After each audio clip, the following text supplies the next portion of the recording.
Începem intro-ul la acest clip în mașină pentru că plouă. Plouă de 3 zile. Am încercat să găsesc o portiță când să filmez mașina pe uscat. N-am reușit. O să fie pe ploaie. Îmi cer mii de scuze. Motivul pentru care n-am avut o Alfa Giulia până acum pe canal este pentru că am așteptat, am vrut o quadrifolio, dar n-am găsit. Probabil o să apară și un clip cu quadrifolio la momentul respectiv când o să găsesc un quadrifolio. Dar am zis că tot am primit facelift-ul de la Alfa Romeo Giulia și hai să vorbim un pic despre ea.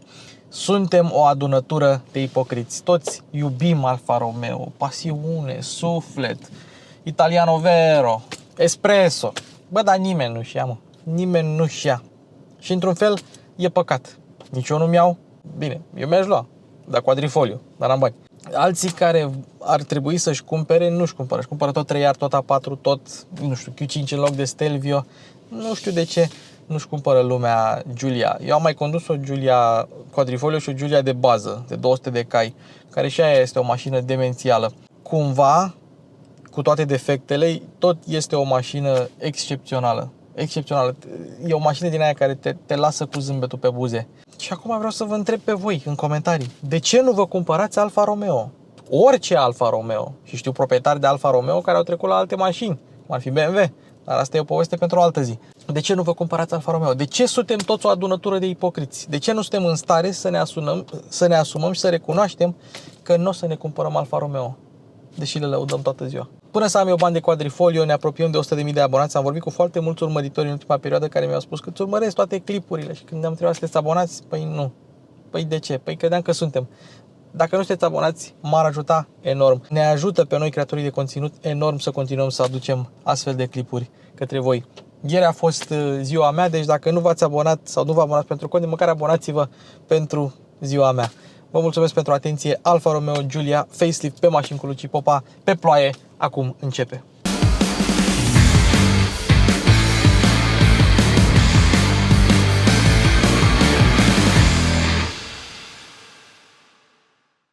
De câteva luni știți de la mine de aplicația Bolo, prin care poți să-ți faci RCA simplu și rapid, pentru că scanezi cu telefonul datele tale și ale mașinii, merge și la persoane juridice și primești ofertele rapid la un preț corect. Mai mult poți să plătești cu Apple Pay și Google Pay, deci totul este atât de simplu, nici nu vă puteți imagina. Ei bine, acum există o nouă funcție în aplicația Bolo. Este singura aplicație de RCA prin care poți să-ți faci RCA în vederea înmatriculării. Ai absolut toți pașii acolo în aplicație dacă selectezi funcția în vederea înmatriculării. Bolo, fă-ți RCA în 2 minute, acum și în vederea matriculării. Repede, repejor, dacă vreți mașina asta în care mă aflu eu acum, este o Giulia Veloce 2.0 turbo, 280 de cai automată cu tracțiune integrală, culoare Rosso Alfa, garanție 5 ani, 100.000 de km, de garanție a pornit în luna iunie. Este mașina celor de la Meet Motors. Meet Motors care au Kia, MG, Alfa Romeo, Fiat, Jeep și Isuzu. Mașina asta, care are aproape un an și aproape 1000 de km, are 900 de km, probabil va avea 1000 până când termin eu cu ea, se află la vânzare. Prețul e de listă 58.500, are 10.000 de euro reducere. Deci se vede aici 48.500 cu TVA inclus. Intrați în showroom-ul MG, primul birou pe stânga, domnul Răzvan Panait vă așteaptă, ăsta e numărul, ăsta este e-mailul. Îi spuneți că veniți din partea lui Luci Popa și aveți 10.000 de euro reducere la o Giulia Veloce superbă care a apărut și pe acest canal. Le mulțumim celor de la Meet Motors Băneasa de pe DN1 că m-au lăsat să fac review la această mașină. Poate fi a voastră cu 10.000 de euro reducere. Bun, deci ce este o Giulia? Giulia este berlina de clasă medie și din păcate n-a fost făcută break a celor de la Stellantis. Sau mă rog, Fiat Chrysler, cum era pe vremuri când a apărut Sergio Marchionne. A avut un cuvânt de spus la această mașină. A vrut ca Alfa Romeo să renască, a vrut un plan, 8 modele noi până în 2018 care să crească vânzările de la 73.000 în 2013 la 400.000 în 2018. Nu i-a ieșit, dar au ieșit 2 modele absolut superbe, Giulia și Stelvio. Mașina a fost foarte apreciată, a luat locul 2 la European Car of the Year, dar niciodată vânzările nu s-au ridicat la așteptările italienilor. Marco Tencone a fost cel încredințat cu designul, însă Marchione a zis nu-mi place și a trimis mașina de mai multe ori înapoi la redesenat. Vă dați seama, dacă nu era Sergio Marchione, mașina asta era mai urâtă sau poate era mai frumoasă, poate Marchione n-a avut un simț al esteticului prea bun, cum ar fi fost să fie și mai frumoasă. Mașina trebuia să fie făcută în 2 ani și jumătate. Inginerul șef a fost Philippe Criff, care a fost luat de la Ferrari, cel care s-a ocupat de Ferrari 458 speciale, care acum este una dintre cele mai râvnite modele de Ferrari, ultimul V8 aspirat al celor de la Ferrari. Și i-a zis Marchione lui Philippe, i-a zis în felul următor: fii atent, fă-mi o berlină cu motor longitudinal și tracțiune spate, care să aibă distribuția greutății 50-50 și care se conducă precum nicio altă mașină din clasă. Și Criff a zis ok. Și a făcut. A asamblat o echipă de 10 persoane și s-a apucat de treabă la Giulia, care, apropo, seria de șasiu începe cu Zarea. Zarea! Giulia este construită pe platforma Giorgio, despre care vom vorbi puțin mai târziu. 4 mașini sunt făcute pe această platformă: Giulia, Stelvio, Grecale și Gran Turismo. Noul Maserati Gran Turismo, baby!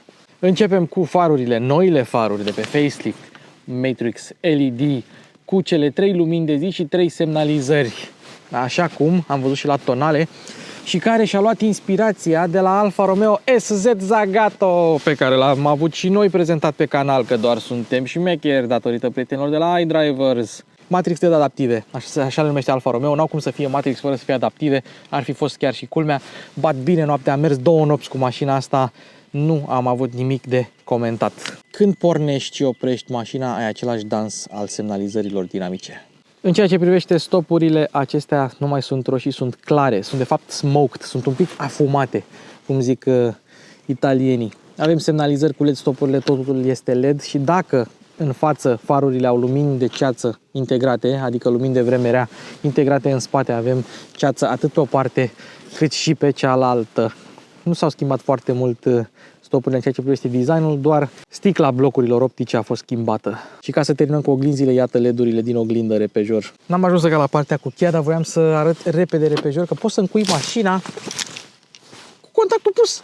Poți să încui mașina cu contactul pus, ceea ce înseamnă că poți să încui și pornită, ceea ce înseamnă că poți să aștepți să se încălzească mașina cu ea încuiată. Știu că se mai întâmplă și la alte mașini, dar n-am mai arătat chestia asta de mult. Din punct de vedere estetic, Giulia a avut o mare misiune, anume să nu dezamăgească. De ce să nu dezamăgească? Pentru că predecesorul său a fost 159. Una dintre cele mai frumoase berline de pe pământul ăsta.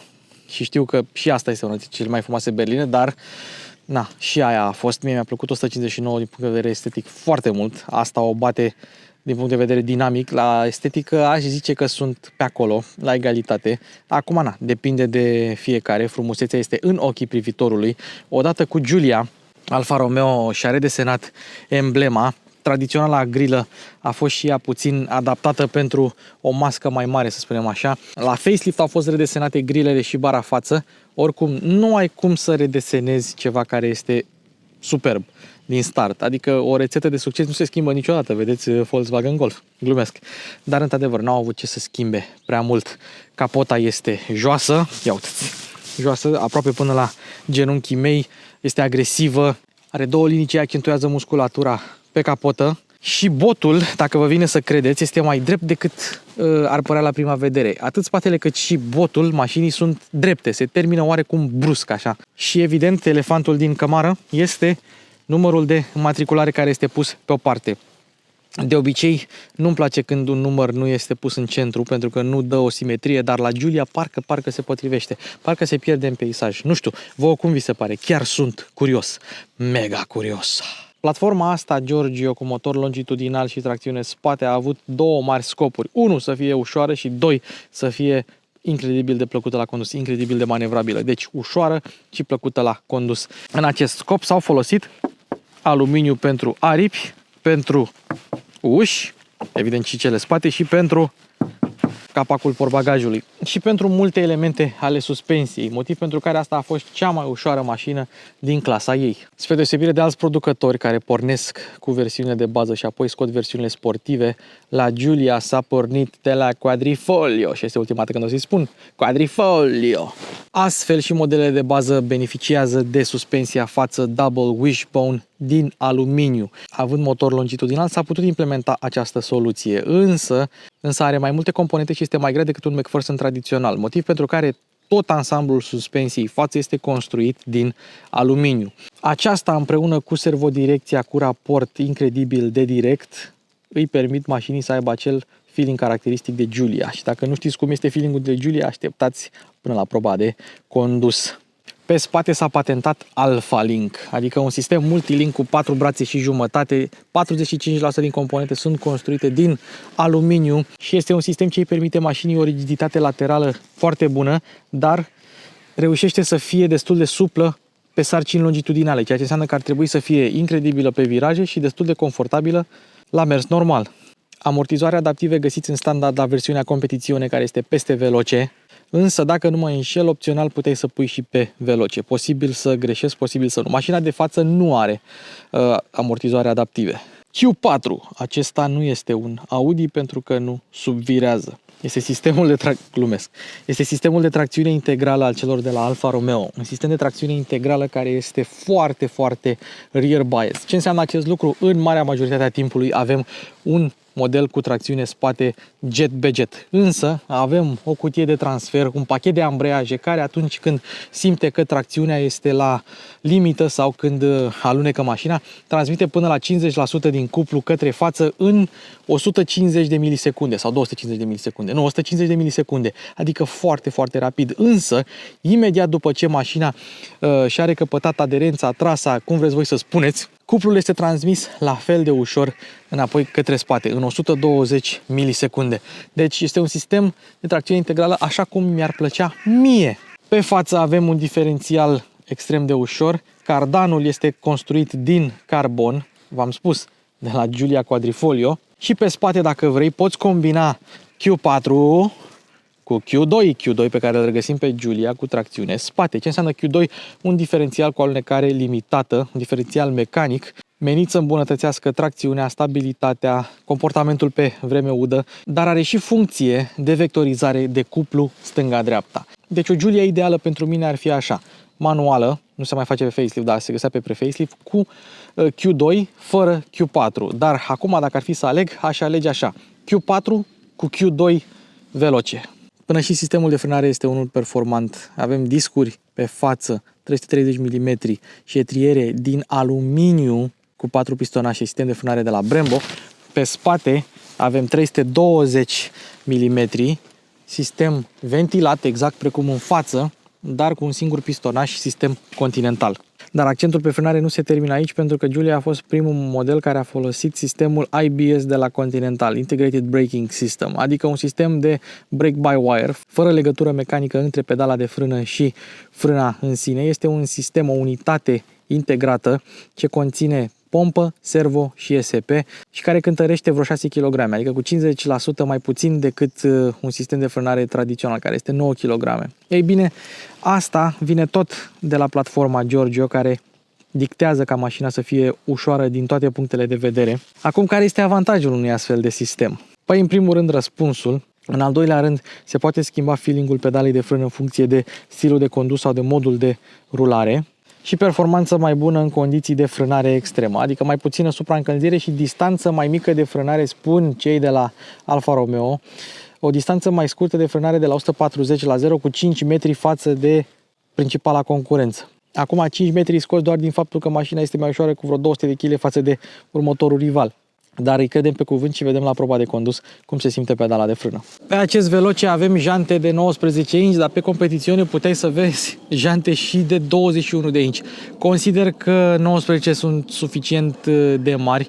Oricum, arată bine cu 5 spițe goale, să-i spunem așa. Arată ca vechile benzi de magnetofon și arată parcă precum petala unui trifoi. Ori cu 3, ori cu 4 foi, nu contează.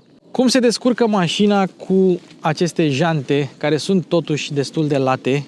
Un lucru ce trebuie menționat este că mașina pare destul de ridicată în această poziție. Nu știu dacă este intenționat acest lucru sau nu, dar ăsta e cam singurul unghi din care mașina arată un pic ciudățel. Cum se descurcă mașina cu anvelope de 19 inch? Sunt Pirelli P0, 255 35 19 pe spate. Alfa Romeo, se vede că sunt anvelopele originale ale mașinii. 225 40 pe 19 pe față, niște anvelope Pirelli P0, niște anvelope Run Flat, care ar trebui să fie mai rigide decât niște anvelope normale și pentru că sunt mai late pe spate, și oricum suficient de late, ar trebui să aibă un zgomot la rulare destul de ridicat. Cu toate astea, mașina are antifonare destul de bună. Observăm, avem plastic și pâslă în față, avem pâslă pe spate. Evident că mașina cumva au reușit să o antifoneze destul de bine, astfel încât pe traseul de test la 80 la oră, pe ploaie, deci pe ploaie, un factor în plus de a crea zgomot, mi-a scos 60,7 decibeli, care este o valoare excelentă dacă este să mă întrebați pe mine. Deci cu niște jante mai mici, anvelope non-run flat și uscat pe jos, sigur ar scoate o valoare și mai bună. Este o mașină foarte bine antifonată și o să vedem că nici suspensia nu este rea. N-am găsit garda la sol a lui Giulia normal, am găsit la Giulia Quadrifoglio QV 10 cm. Deci asta este un pic mai înaltă. Chiar și așa, Giulia e o mașină joasă, destul de joasă. Atenție mare la borduri. Este o mașină joasă, cu un centru de greutate coborât. Este o mașină dinamică, gândită să fie așa. Deci mare atenție la bară, la praguri, la tot, să nu loviți. Nu e Lamborghini, dar nu e nici departe. Ce n-au reușit inginerii cu George și nu știu dacă asta au vrut să facă, este să creeze un diametru de bracaj destul de scăzut. Are un diametru de bracaj de 11,9 metri, unul destul de mare având în vedere dimensiunile mașinii și ampatamentul în mare parte. Deci probabil suspensia asta double wishbone pe față nu a permis caroțiile să vireze foarte mult. Și într-adevăr, am simțit față de alte mașini din clasa asta diametrul de bracaj ceva mai ridicat. Dar ce a reușit Tencone și cu echipa lui de designer a fost să creeze un coeficient aerodinamic foarte bun pentru 2015. 0,28 pentru o berlină din anul acesta, care nu avea niciun motiv să fie aerodinamic, avea doar motivul sau scopul să fie frumoasă. 0,28 este o valoare foarte bună și au reușit acest lucru fără să-i compromită designul spate, fără să aibă plafonul plonjat în stil Toyota Prius, fără să facă niciun fel de artificiu din ăsta de design care să o urâțească. Bravo lor! Giulia nu are diuzele integrate în ștergătoare, are niște ștergătoare destul de basic, însă este de apreciat eficacitatea lor. Au reușit să șteargă foarte frumos parbrizul și n-am avut nicio problemă. Bine, sunt și noi, adevărul ăsta este, dar am remarcat operarea lor silențioasă. Și oricât de mult mi-ar fi plăcut, parbrizul nu este încălzit. Dar se dezaborește repede mașina, nici am observat. Bă, Luci, eu mai lauzi mult. Cât au plătit ăștia? Bun, hai să vorbim și despre lucruri mai puțin plăcute. Oglinda. La pachetul Veloce primești oglindă neagră și primești aceste ornamente care nu mai sunt cromate și sunt negre, dar rămân pătate așa cum se întâmplă la majoritatea mașinilor. Dar hai să revenim la oglindă. Oglinzile sunt destul de mici, ok, au blind spot și au și antiorbire. Au antiorbire din aia verde, de se vede în timpul zilei că este antiorbire. Dar ele sunt montate aici la îmbinarea dintre ușă și montant, la pachet cu montantul destul de gros. În zona asta vei avea un unghi mort destul de măricel. Adică cât de măricel? Cam cât o Skoda Octavia. Cum mi s-a întâmplat mie într-un sens giratoriu să nu văd Skoda Octavia, doar așa să o simt, să o miros, să mi se activeze spider sensi. Dar da, se întâmplă acest lucru. Apropo, nu avem trapă, dar am înțeles că trapa ar fi unul din punctele slabe ale acestei mașini, ar curge un pic apă prin această trapă. Da, curge la Volkswagen, la Mercedes, la BMW, de ce să nu curgă și la Alfa Romeo? Ce, ei sunt mai prejos? Hai să vedem cheia. O cheie destul de mare, destul de groasă, destul de grea. Se simte destul de premium. Butoane de scuiere, încuiere, portbagaj de 2 ori, Alfa Romeo și aici ar fi trebuit să fie un buton de panică pentru America. Mașina asta s-a văzut și în America. Are și un breloc interesant pe care l-aș fura, doar că vreau ca prietenii mei de la Mid Motors să rămână prietenii mei de la Mid Motors. Cheia e destul de interesantă, încape în buzunarul ăla mic de la blugi, plus încă o chestie, de aici tragi ca să desfaci și să vezi cheia fizică și bateria, însă noi avem breloc, deci nu o să pot să deschid acum, trebuie dat brelocul jos. Aceasta este cheia.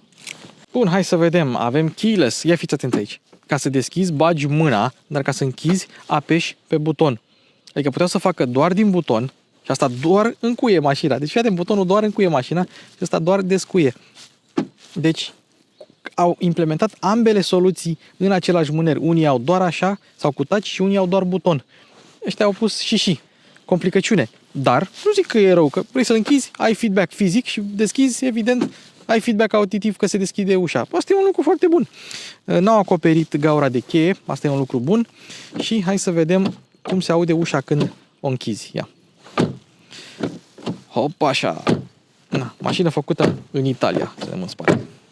Cum vi se pare? Însă, o surpriză mare de tot. Cum îți dai seama că mașina asta este făcută la Piedimonte San Germano? Este că a copiat de la germani sistemul de deschidere prin cheie. Geamul spate coboară de tot, geamul față coboară de tot, se închid geamurile din cheie și protecție față-spate.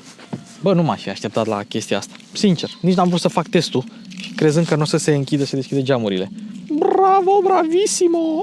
Nelu Ciocănelu devine marteletto astăzi, pentru că așa se zice la ciocanel în italiană. Hai să vedem materialele. Moale, moale, moale, moale. Piele falsă aici și tare în zona asta, cu buzunarul destul de mic, dar ai un decupaj pentru o doză și loc să-ți mai pui, nu știu, niște chei, niște șervețele, plus sistemul de sonorizare standard, nu avem Harman Kardonul aici. Deci materiale destul de ok. Ce e interesant, așa cum plasticul franțuzesc arată plastic franțuzesc și asta îl regăsim pe, nu știu, pe Peugeot, Citroen, DS, Opel și așa mai departe, și plasticul italian are propria sa textură pe care le recunoști imediat și seamănă cu plasticul de la Fiat. E vorba de textură în sine, nu neapărat de cum se simte, că de se simțit se simte moale. Și cam așa arată ușa în față. Chederele sunt destul de groase, o să vedem la interior mai multe în ceea ce privește calitatea, dar aici în față e ok. Ok, poate nu arată spectaculos, dar calitatea și asamblarea decente. Avem praguri cu Alfa Romeo, încă au folia pe ele. Ce e interesant, ok, nu ai pretenția de SUV ca să ai ușile ce acoperă pragurile, însă, na, când te urci, e posibil să te mai murdărești. Eu m-am mai murdărit. Avem child lock pe cheie fizică în spate. Deschiderea, m-aș fi așteptat să fie un pic mai mare, dar am mai intrat în Giulia și știu cum este. Nu ai cea mai largă deschidere, destul de strâmticică, dar ușor reușești să intri. Scaunul dat la maximum în spate, nu vă speriați de spațiul interior, să vorbim de bancheta spate. După aceea, materialele sunt la fel precum în față, cu diferența că în față avem un mâner care nu este acoperit și poți să bagi mâna prin el. Aici avem un buzunărel, pentru că au pus buzunarul ăsta minuscul în spate, necapitonat apropo, cum nu este nici în față, și atunci a trebuit să compenseze cu ceva și au pus buzunărelul ăsta. Dar cam așa arată în spate și trebuie să ai grijă, pentru că e posibil când deschizi ușa, să te lovești. Da, dar în cazul în care nu știi, am dat eu în camera acum, dar mi s-a mai întâmplat, nu la asta, la alte mașini mi s-a mai întâmplat să mă mai lovesc cu ușa când ușa era mai lungă decât m-aș fi așteptat. Rezervor mare, 58 de litri, benzină fără plumb. Văd că nu se recomandă folosirea unei benzine cu cifră octanică mare, nici nu ar fi cazul. Ia să vedem. Dacă o încuiem, evident nu putem desfacem rezervorul ca să nu-ți fure alții benzina. Ajungem și la spate, știu că l-am mai arătat, dar hai să intrăm un pic așa în pâine. Eleronul micuț și frumos, stopurile care se prelungesc destul de mult. Uitați diferența între distanța între bușon și stopuri. Extind destul de mult. Mi-aduc aminte de Kia Stinger din punctul ăsta de vedere. Luneta nu este cea mai mare, dar este frumos integrată. Pseudodifuzor. Avem un difuzor de aer pe veloce, guri de evacuare reale. Grilele astea sunt false, adică nu vezi nimic prin ele, sunt 100% false. Avem o cameră de marșarier care se murdărește destul de ușor și o să vedem. Camera de marșarier a rămas la nivelul al 2015, dar aia ne descurcăm cum putem. Mașina este simply breathtaking, cum zic englezii, îți taie respirația, este nesimțit de frumoasă. Mașina are frână de parcare trasă, acum este pornită în marșarier, cu frână de parcare trasă, nu pleacă dacă o pui marșarier, dar am vrut doar să vă arăt calitatea camerei, care a rămas în anul 2015. Nu este cea mai bună cameră din industrie. Am rămas în marșarier. Majoritatea mașinilor le poți opri dacă ești în marșarier, ținând apăsat pe butonul de start-stop, start-stop engine. Bă, că aici nu poți. Dar să trecem în drive. Și vă zic o chestie interesantă. Am vrut să o spun la interior, dar vă zic acum, fiți atenți, știi cum o treceți în drive? Fără frână, fără nimic. Bam, dați de padelă și ați trecut-o în drive. Mi se pare cea mai tare chestie. O ții apăsat pe butonul de... Nu merge. Deci doar în parc merge să o pornești și să o oprești. Facem reverse engineering la portbagaj, ca să nu mai stau să scot iar, bag iar, scot iar, bag iar. Aici avem un spațiu de depozitare plus panoul de siguranțe, ceea ce e destul de interesant. Nu avem roate de rezervă, nu avem absolut nimic. În dreapta, asemenea multor BMW-uri, avem bateria. Ei bine, s-a pus aici tocmai ca să avem acea distribuție a maselor între punți 50-50. Pe post de stocare și antifonare avem zăpada asta artificială neagră. Dacă nu vrei să folosești acel panou, poți să pui trusa de scule, sau mă rog, ce mai ai din trusa de scule aici, în zona asta, plus alt spațiu de depozitare. Și așa se deschide el portbagaggio. Nu este electric, dar se deschide din cheie de la buton. Cum vedeți voi, și butonul e un pic ascuns. Vedeți? Ăla din dreapta, subțirel, e deschiderea, și ăla din stânga, nu știu de bine se vede, este butonul de încuiere. Deci dacă vrei să o și încui după aceea. Uite și camera, am arătat-o mai devreme. Dar hai să vedem portbagajul. 480 de litri, cu deschidere destul de mare, relativ ok, compartimentat, ca la orice berlină. Avem aici, uite, sunt pasajele roții, un pic de inconveniență, să spunem așa. Dacă rabatezi bancheta, se rabatează de aici. Ai o podea plană și se rabatează individual și locul central, care devine ski hatch, iar asta este un lucru foarte util. Nu m-aș fi așteptat din partea lui Alfa Romeo să facă chestia asta. Dar uite bă că s-au gândit și italienii. Bine, ia Dolomiții, acolo se duc la schi, să mai duci prin Elveția. Probabil s-au gândit și la chestia asta, mai ales că nu oferă pe Giulia o versiune break. Destul de compartimentată. Moncheta nu pot să spun că e cea mai bună din lume. Mai bună aici în centru decât aici, pe lateral. Dar, na, te descurci. Nu ai o margine de încărcare foarte mare, aproape de o palmă. Te descurci cu ea. Nu e rău deloc portbagajul, să știți. 480 de litri în zona aia găsești și pe C, clasa 4 și seria 3. Mai avem triunghiul cu emblema Alfa Romeo frumos aici. Dacă te răpește cineva de aici, deschizi portbagajul din interior, că mașina se vinde și în America, și vrei să-l închizi, el este foarte ușor. Evident, este din aluminiu, este foarte light așa și se închide foarte ușor. Doar fiți atenți când îl închid. Fiți atenți la chestia asta, dacă vibrează sau nu. Fiți atenți. Se mișcă puțin, dar acesta este un atribut al faptului că este ușor. Dacă vrei să rabatezi bancheta, atenție la centură, posibil să-ți fie prinsă. Dar partea bună este că poți să o aranjezi ușor.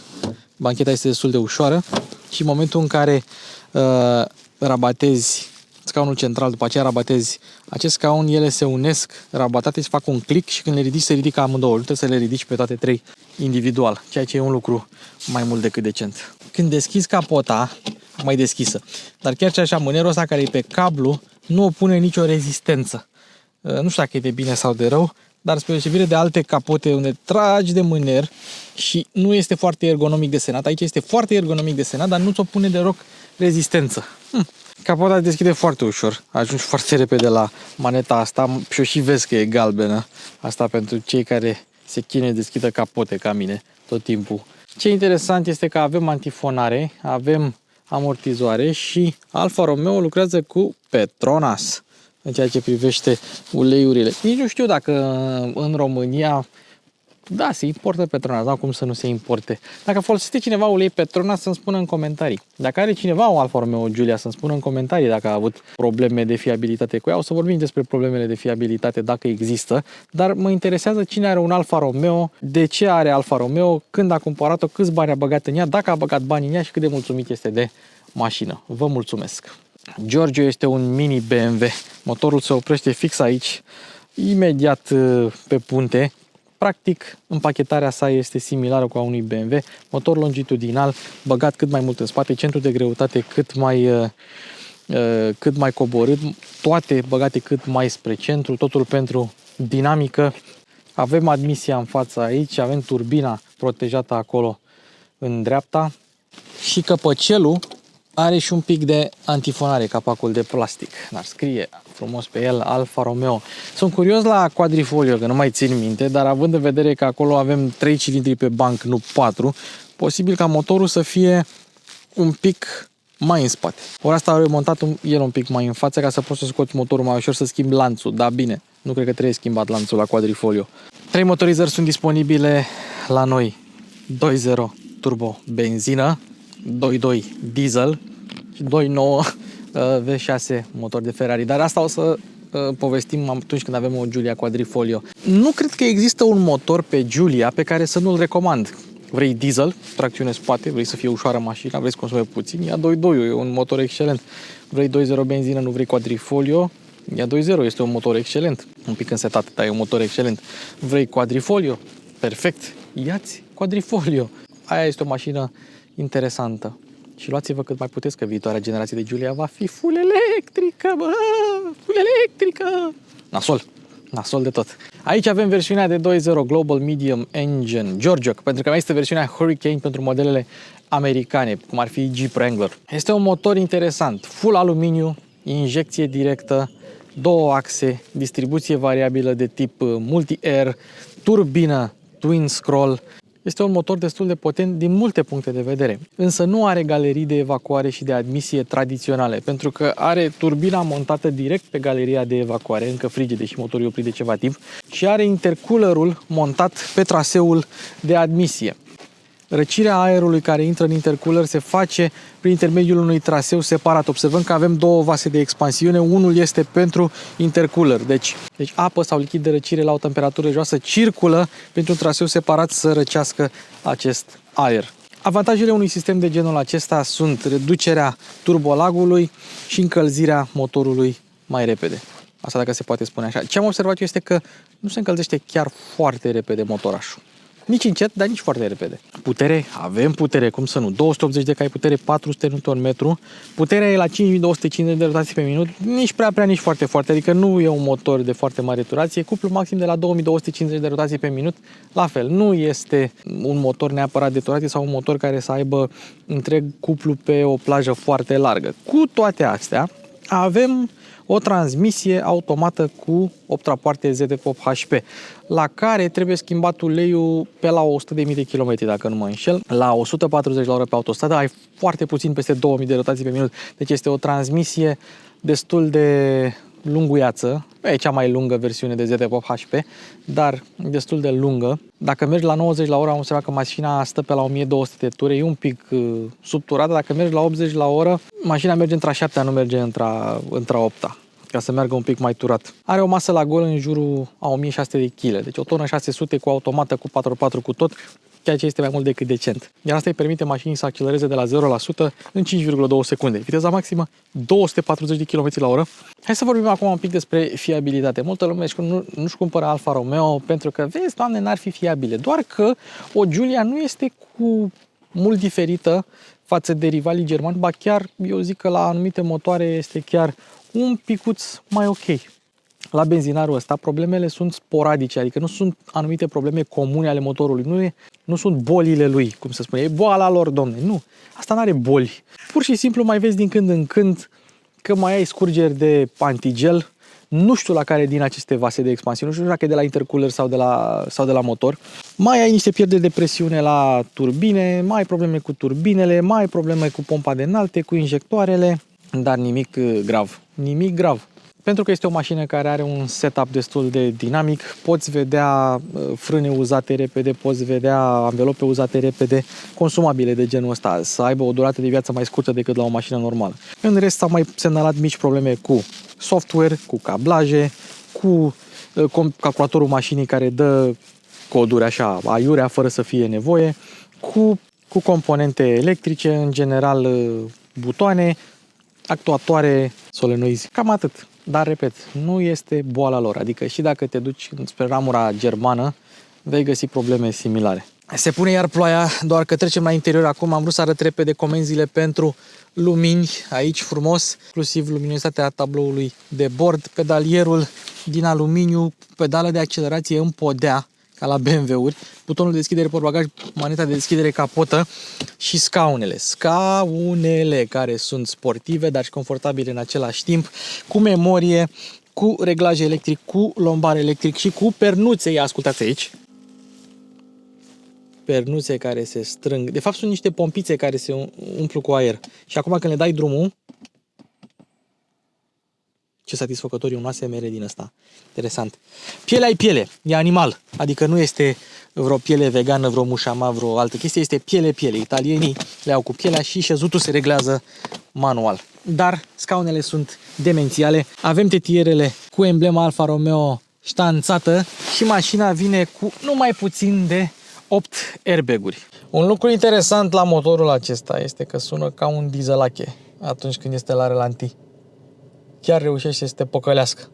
Un detaliu foarte interesant. Așa recunoști că e motor pe benzină de la Alfa Romeo, că sună a dieselache. Am vorbit despre scaune, nimic de reproșat aici. Hai să vorbim despre volan. Acesta este unul dintre cele mai bune volane de pe orice mașină. Punct! Subțire, cu decupaje, piele perforată unde trebuie, teșit foarte puțin, nu foarte mult. Butonul de start pe el, la quadrifolio, e roșu. Și padelele, Dumnezeule, padelele. Padelele astea sunt absolut mirifice, sunt perfecte, sunt mirobolante. O plăcere să mergi cu padelele la mașina asta, o plăcere. Cu manetele n-am nicio problemă. Observăm semnalizarea Alfa Romeo, care cică ar face referire la trecutul Alfa Romeo. Plus și minus pe padele. Nu pot să las padele, nu pot. Butoanele fizice se apasă bine, fiecare buton, fiecare rotiță se simte bine.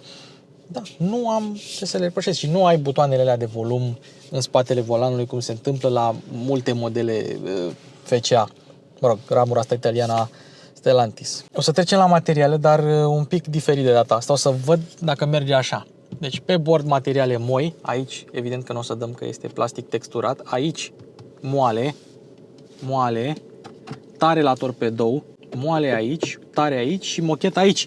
Spre deosebire de, cred că la pre-facelift sau la versiune de bază, ai mai mult material tare. Da, nu, și aici avem tot material tare la consolă. Aici, unde imită metalul, nu o să dăm și la Piano Black nu o să dăm, dar Piano Black este pus cu bun gust aici. Avem schimbător îmbrăcat în piele, cotiera este moale, plafonul este negru la versiunea asta și e destul de gros, însă, nu poate să fie totul perfect, avem de-a face cu o mașină italiană. Ia fiți atenți aici. Ok, și aici avem niște lufturi, așa a venit mașina din fabrică. Pe partea aia nu sunt, dar aici avem un luft. Hai să vorbim despre spații de depozitare. Ați văzut, bunerul ăsta este gol, aici buzunarul nu este extraordinar. La pre-facelift aici era un buzunărel. Aici văd că nu l-am mai pus, chiar sunt curios de ce. Avem un loc aici pentru diverse obiecte, plus încă un spațiu micuț pentru telefon. Și dacă luăm asta de aici, observăm că nu este nimic, e doar o podea cauciucată pe care poți să o cureți. Suporturi de pahare cu bază cauciucată, din nou le poți scoate ca să le cureți și sunt, nu știu cât de bine se vede, dar sunt destul de adânci. Un mic spațiu de depozitare aici pentru cheie și o să exemplificăm asta imediat, doar că trebuie să nu ai breloc. Cheia stă foarte bine acolo. Aici avem o cotieră, wireless charger, loc pentru ținut telefonul dacă vrei, dar nu știu cum. Așa, dacă nu vrei wireless charger îl ții așa.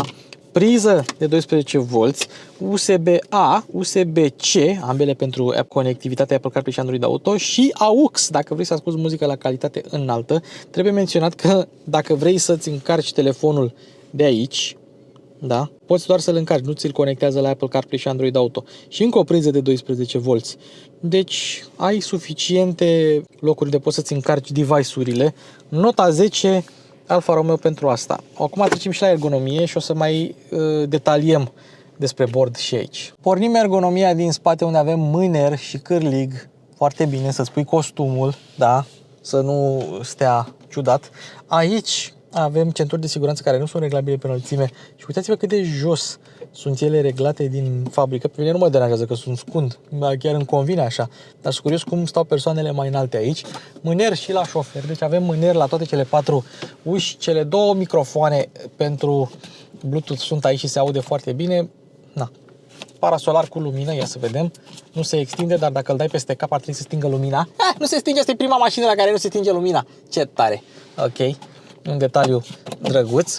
Apoi aici avem lumina interioară, dacă ai nevoie de așa ceva. La buton fizic n-ai ce să-i comentezi niciodată unui buton fizic. Oglindă electrocromă cu ramă destul de groasă. Coborâm și observăm unghiul mort de care povesteam mai devreme. Îl vedem și acolo, în dreapta. Comenzile pentru încuiere, descuiere sunt unde ar trebui să fie lângă mâner. Bravo. Comenzi pentru geamuri și oglinzi. Bravo, nimic de reproșat aici. Comenzi pentru lumini. Senzor de parcare off. Aici dacă vreodată îi cauți, să știi că sunt aici, sunt un pic ciudați puși. Auto start stop-ul la fel, un pic ciudat pus aici, dar e bine de știut dacă vrei. Minile de ceață, nimic greșit aici. Gurile de ventilație centrale se mișcă puțin, cele laterale se mișcă un pic mai mult, arată destul de interesant. Ok, plasticul lor nu e cel mai bun, dar nici la multe mașini nu se întâmplă acest lucru, multe mașini noi. Comenzile climatizării, nota 10 și evident mai ai și un meniu de climatizare, dar mai îți apar scurtăturile aici când ai nevoie. Butoane fizice pentru toți, scaune încălzite, volan încălzit.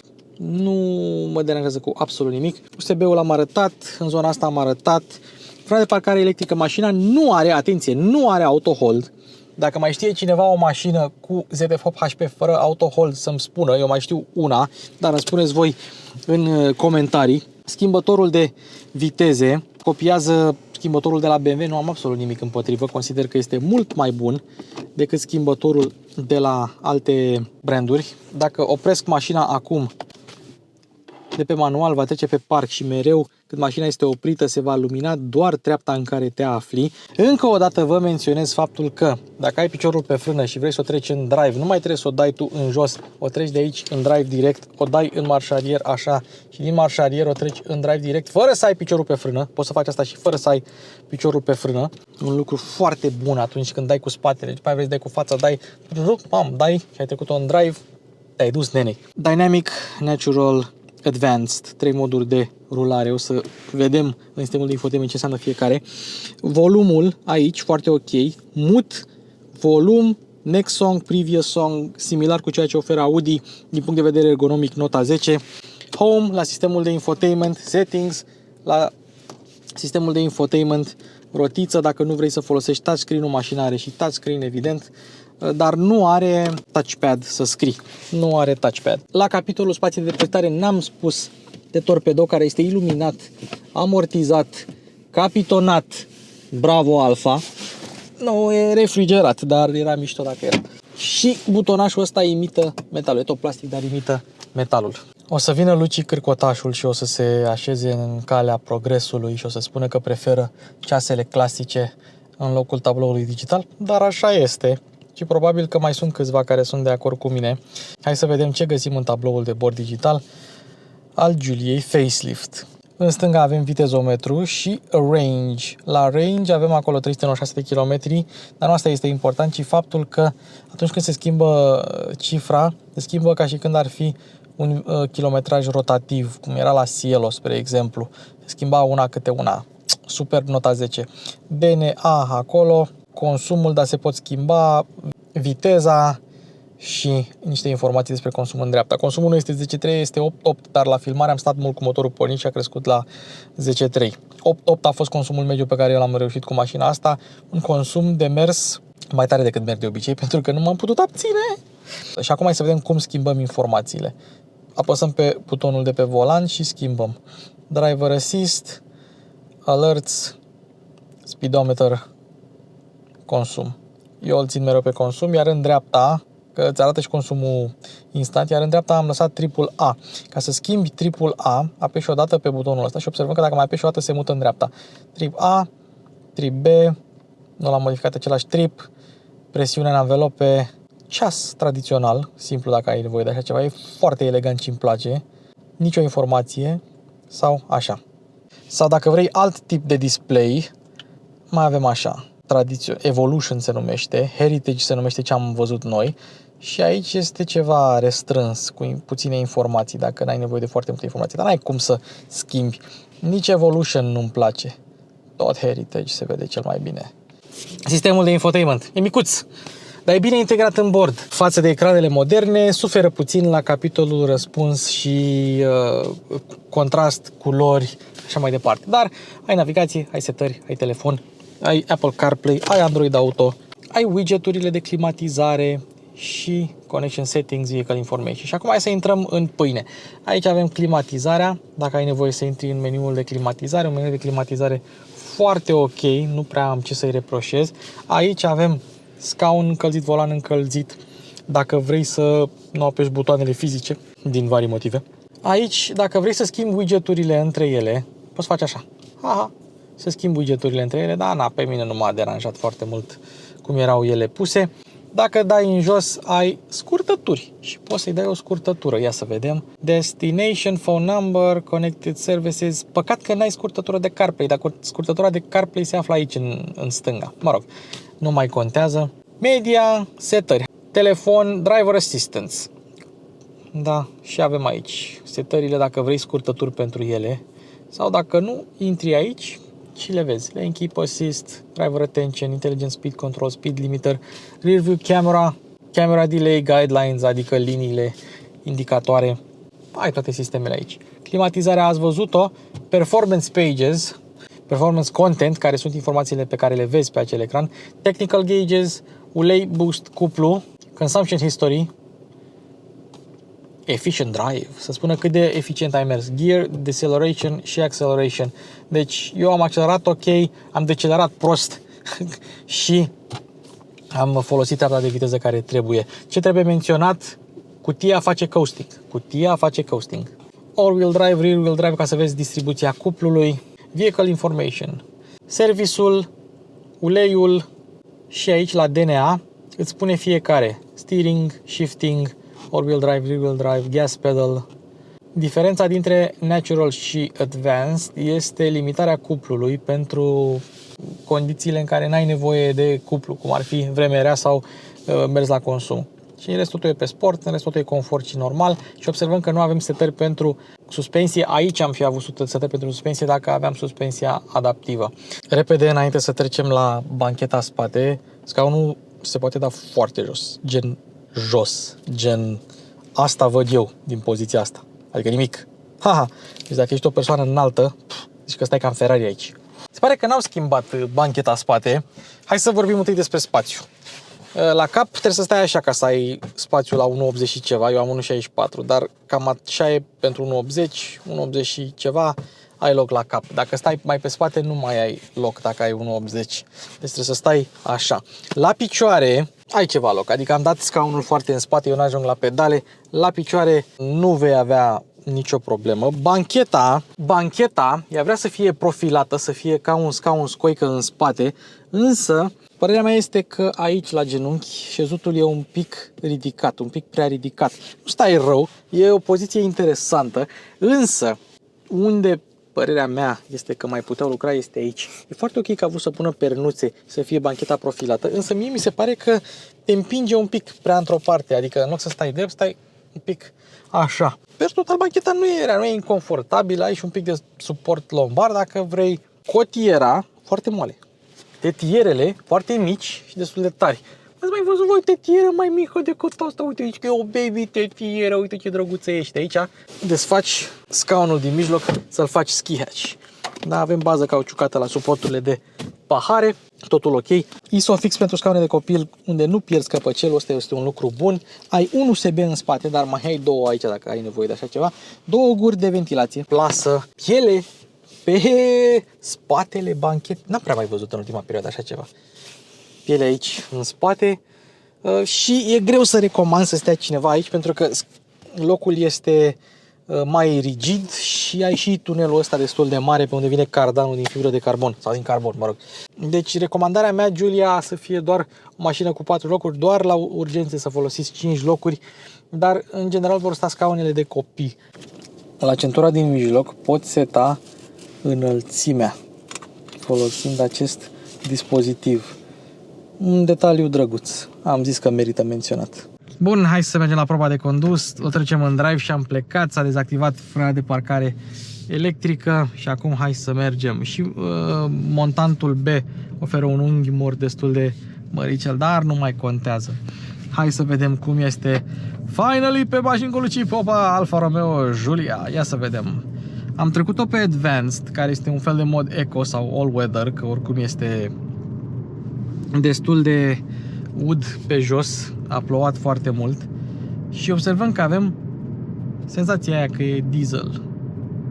Schimbă jos, sunetul e oarecum de diesel, dar cu toate astea motorul răspunde excelent. Adică, uite acum 1250 de ture. Ia să-i dăm să vedem dacă pleacă din cuplu sau dacă retrogradează. Pleacă din cuplu. Asta vreau să spun, că ai cuplu maxim la 2200, la 2250, dar ea se duce din cuplu și se simte ușoară, se simte fâșneață, se simte ca și când ar fi o mașină mai grea cu motor mai mare. Ia să vedem, luăm piciorul de pe accelerație, cutia face coasting. Acum cutia este pe liber. Apa se răcește, că am încălzit-o eu puțin până să încep proba de condus. Și uite, acum mergem pe coasting. Dar dacă o trec pe natural, opa! Nu mai face coasting. Deci asta este o diferență. Ia, hai să totuși să testăm. O ducem iar pe la 80. O lăsăm să schimbe ea unde vrea. Sunt curios dacă mai face coasting transmisia. ZF-ul. Nu. Nu mai vrea, mă, să mai facă coasting. Nu mai vrea. Deci asta e șmecheria. Poziția la volan este excelentă. În afară de unghiul ăsta morți, vizibilitatea un pic slabă, dar în spate e bună.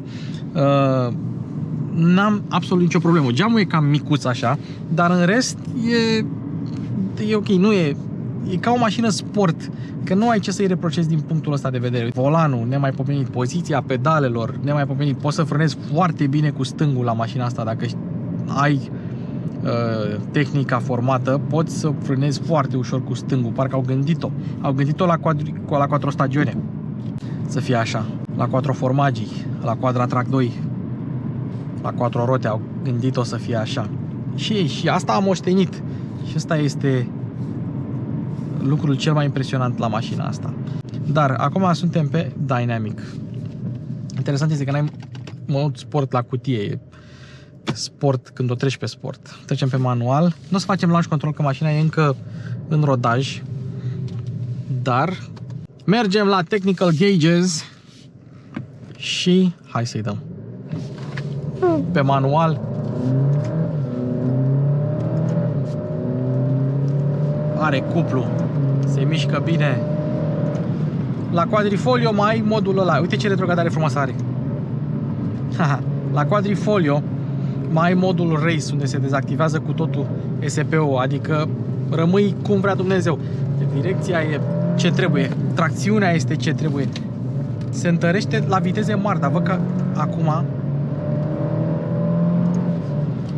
când vrei să te joci un pic cu mașina, asistarea este exact cât trebuie, nu este nici prea mare, nici prea mică. Nu este absolut deloc.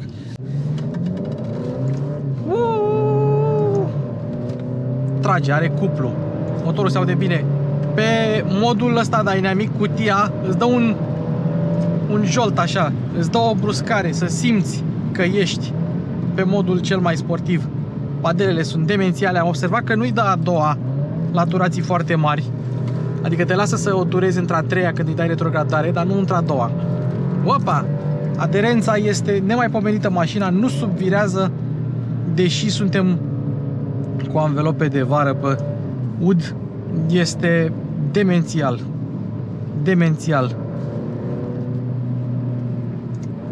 Pe natural, direcția e mai ușoară, dar aici nu-și pierde din avântul ăsta. Wow! Wow, wow, wow, wow, e exact ce trebuie, exact cum mi-aduceam aminte. Este super rear biased, dar cu toate astea, tracțiunea este la locul ei.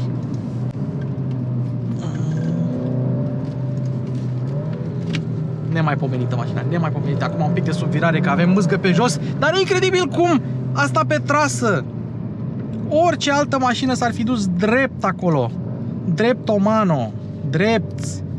Wow! Ce echilibru al șasiului are. Direcția unde vrei să o pui acolo este și direcția off-center este foarte bună. Adică îi dai un pic se duce. Ce tare! Început ăștia să spargă și pe aici. Ia, am promis că fac testul de pietriș. Hai să-l facem.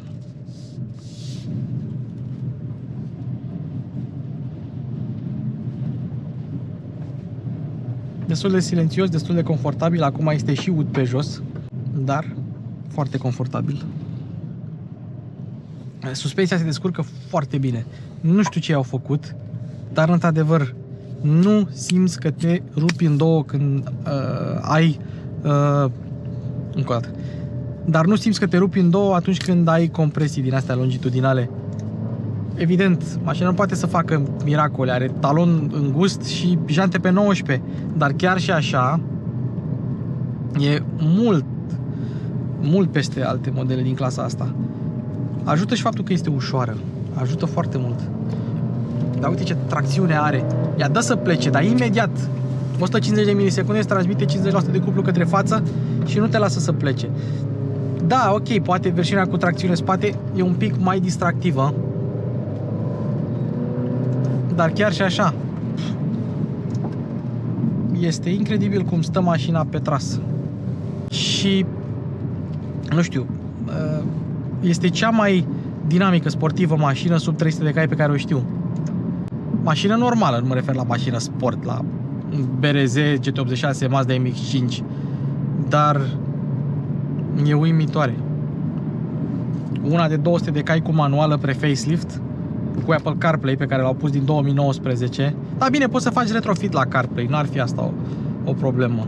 Și cum schimbă, mai ales pe retrogradare. Recunosc, nu e cea mai rapidă cutie, dar nu e nici lentă pe urcare. Pe retrogradare, în schimb, e ce trebuie.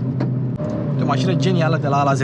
Bine, un pic de lufturi pe aici, un pic de carton care se mișcă, bancheta spate nu fie cea mai confortabilă, consumul nu fi cel mai mic, but holy crap, ce mașină! Astea sunt și scaunele sport, nu toate vin cu scaunele sport, am condus versiunea cu scaune manuale, cu scaunele de bază, nu sunt la nivelul ăstora. Deci dacă vrei scaune bune, ia-le pe astea sport. Nu sunt nici alea foarte rele, dar nu pot să spun nici că sunt extraordinare. Astea într-adevăr sunt.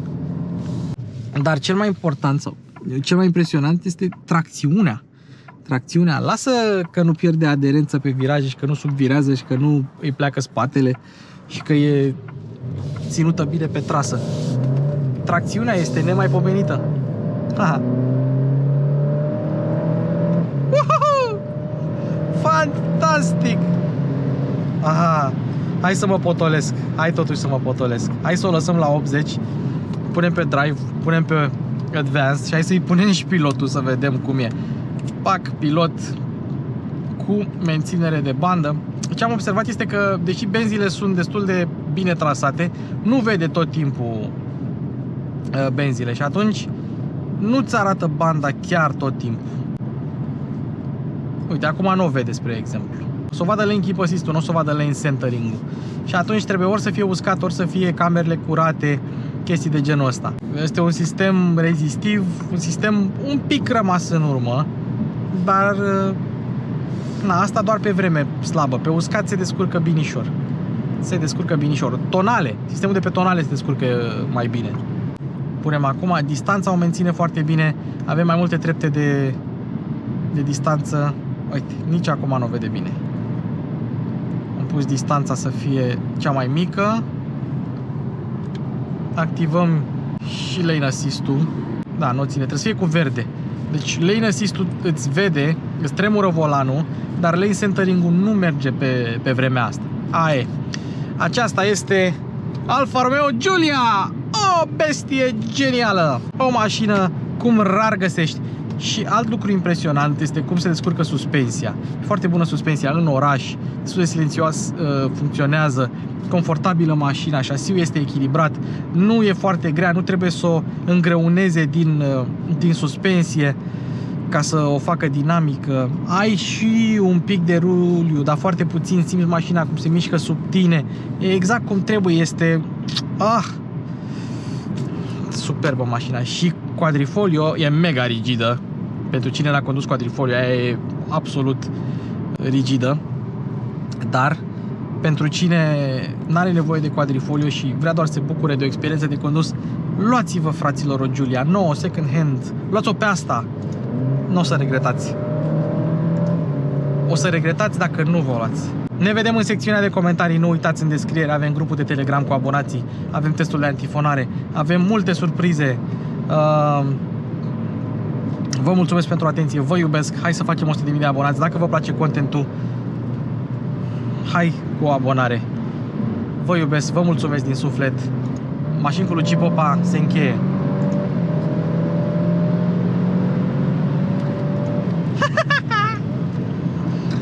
ce mașinuță! O vreau! O vreau!